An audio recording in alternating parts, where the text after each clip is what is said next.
So if you're a guy who has a small appendage, first of all, you can do something about it. Second of all, it takes time. It takes consistent effort, but it is worth it. Putting in the effort and the time, because especially if you are currently associating, your sense of confidence, especially your sense of confidence in the bedroom around like the size of your appendage, when you increase it, naturally that confidence is going to skyrocket because you're a totally different man, right? He also touched on things like premature ejaculation. So once I get through these couple of points, I'm going to start giving this guy some tips on growing stuff and then on the premature ejaculation stuff, because that's also very important. But the third thing I want to talk about is sex is a learnable skill, right? Being good in bed is a skill. It is something that requires experience and know-how. Like guys who have, low notch counts or, haven't had that much sex in their life, they don't have the prerequisite experience that someone like me has, for example, who knows all the different buttons to push on a woman, who's had lots of reference experience, who's seen patterns again and again in terms of what turns women on, what doesn't turn women on, what compliant body language looks like in the bedroom, what non-compliant body language looks like in the bedroom. So I know I can do certain things to a woman if she does this, if she does X, if she does Y. I know what to do and where to do it.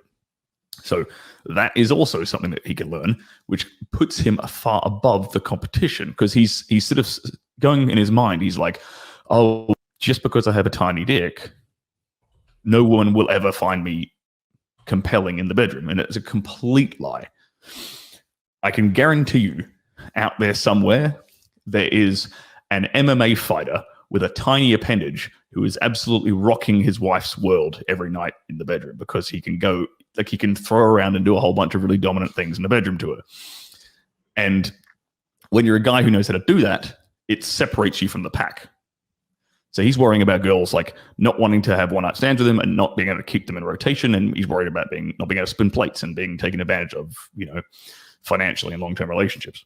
Well, when you can do stuff that no other guy can, then bam, like spinning plates is easy. It's like a rotating door. They just come in and out. It's not a problem. Mm. So where should we start, Rich? Should I start with the PP stuff? Yeah, let's deal with the tool size and how guys can grow it. Like I know that you've got some serious like tools of the trade that you have in a course, which I'll link to later, but give them some ideas. I mean, I've got some experience, as well with things like, the Rocket and the Hydromax and all that sort of stuff like that. Yep. So fill them in. Yeah, exactly. So like I said, there's a bunch of stuff in my book about this, but let's give you some free tools you can use right now. So totally free. It's not going to cost you anything. There's a couple of tools here. Let's start with jelking. So jelking is... How do you spell that? Just so they can look it up if they want. Jelq. Jelq. Jelq. Okay. So jelking is a manual technique you can do. You have to sort of see videos and diagrams of it done to understand how to do it properly. Kind of hard for me to sort of show that on camera without Rich getting banned. But it's a process, like a massage you do on your junk that forces blood through your shaft and forces the shaft to sort of expand. And doing that consistently for increased reps, increased time and attention over a long enough period of time, you will start to get and expand the shaft. So with this guy, actually another interesting thing I need to mention here is that when you talk to women about penis size, what you'll notice, and I've seen this time and time again, because the girls in my industry talk about this a lot, whenever it refers to a big penis, they're referring to the girth, not the length. Guys, when guys talk about having a big wang, they're talking about the length. But when women talk about it, they're actually talking about the girth, because that's what they feel. Because they want that sensation of being filled up, right?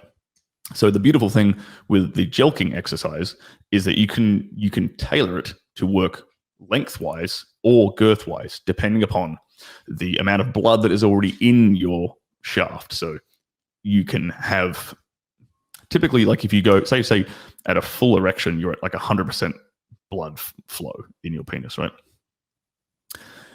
If you want to work on lengthening the shaft, then you should start jelking it around about like 30 to 40% blood flow. If you want to work on the girth, however, you can increase to about the range of about 60 to 70, 80% blood flow, and then you're going to start focusing more on increasing the girth of the actual shaft. So you can actually quite easily tailor your jelking exercises depending upon your specific goals. And obviously, is there like a best time of day to do this? Like when you're in the shower, when you're done having sex, when you're masturbating? Like, yeah, I wouldn't do it but don't do it before sex, because you'll sort of wear out your junk, and you're sort of causing remember, you're causing micro tears basically in the blood vessels in the cells of the penile shaft. So it's just like, if you're going not that dissimilar to if you're doing a bicep curl, or if I'm doing a tricep extension in the gym and then I go play basketball, my jump shot's going to be off, right? So it's immediately afterward, you want to give it some time to sort of refresh and heal up. Got it. So I like to do it first thing in the morning, get it out of the way. Then that's sort of my morning routine. Part of my morning routine involves a bunch of these exercises and things I talk about in my book. So then bang, it's done. My shaft can rest for the day. And then if I have a lady friend over that night, then I'm good to go. So I've, my appendage has the day to relax. So tip number one, learn what jelking is. There's probably lots of stuff on the internet that explains the movement, because it's not new. It's not like Stirling invented this. I mean, you should be able to find this stuff for free. I know that you've got all the details in your course and in your book as well. And while we're talking about it, let me just drop it for you guys there. I believe it came from the Middle East, actually. It's like a really it's a Middle Eastern technique. I mean, it's nothing more than a muscle. Like, they call it a boner, but there's no bones in there. It's just straight up, like muscle tissue, basically. Yeah. So this is all right. So we got jelking. So what's next? The first thing you can do is jelking. The second free exercise I'm going to give you guys right now is actually manual stretching. So this is a technique that was there's a old what are they called, like not a Broadway show, but a stage show called Puppetry of the Penis. Oh yeah. And these guys do all kind of funny like tricks with their wang, and they make the wristwatch, and they make it look like an Eiffel Tower and all kinds of funny stuff. They actually have weights that you can hang off your appendage. So those guys to get it flexible enough for them to do their show. You can do this without weights. You can do this just by manually stretching it. So basically, where's my hand? So basically what you want to do. Let's pretend this microphone is my wang for a second. If can you still hear me? Yes, excellent. If this is, say, the front part here is, say, like the glands of your shaft, you can grip like this, and then you can start to pull. So you're gripping behind the base of the glands. The important thing is the glands is like the most sensitive part of your dick, so you don't want to be like doing any stretching. You don't want to be breaking anything, you're saying. You don't want to be doing anything nasty there. But you can grip behind it, then you can pull in various directions, right?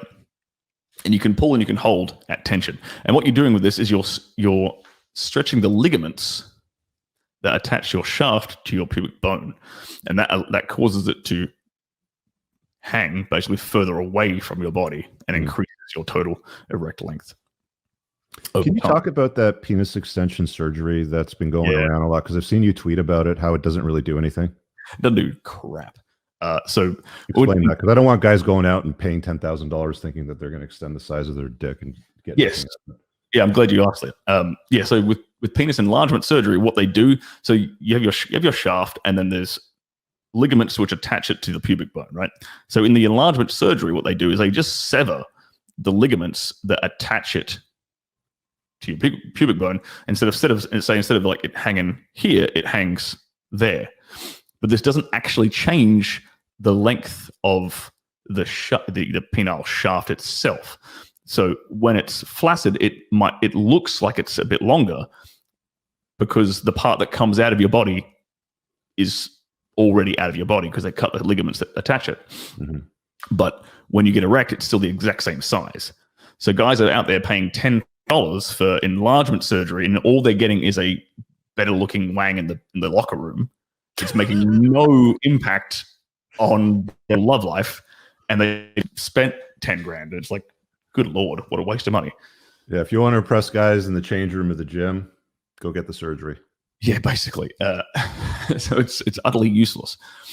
So with this manual stretching, though, you're elongating the attachment, and eventually you're elong the in itself by applying this pressure. So you can. It's kind of hard for me to sort of show this in real time on Rich's channel, but think of it like a clock, right? You've got all these different directions you can kind of pull. And this is also, while I'm on the topic, this is also where you can sort of correct the curvature of a penis. If you say, for example, you pull to the left, which I used to pull quite significantly to the left. Now I'm far more straight. So like you can say, for example, if I want to, a routine for manual stretching might be, I pull up, I hold it up for 2 minutes, I hold it down for 2 minutes, I hold it to the right for 2 minutes, I hold it to the left for 2 minutes, right? That might be like a beginner's routine. If I swing to the left, then I might pull it to the right for an extra minute to start correcting the curvature of it. So that's just another thing you guys can focus on.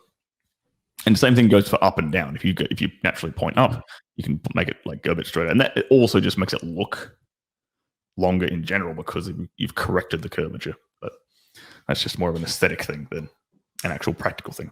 There's completely free ways that you can go about like extending the thing. Okay.